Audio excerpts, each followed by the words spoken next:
to insert panel. So I'm doing this myself without any help.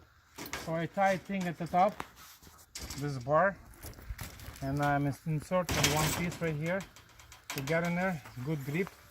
Then you arrange another side to it, just like that.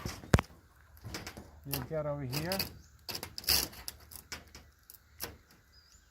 So you have to kind of play with it. So let's see, I got this side.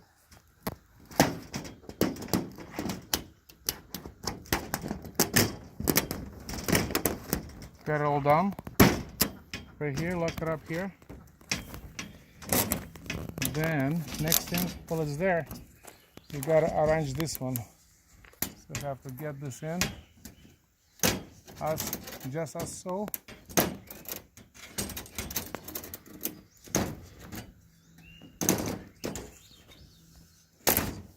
One person, no second hands.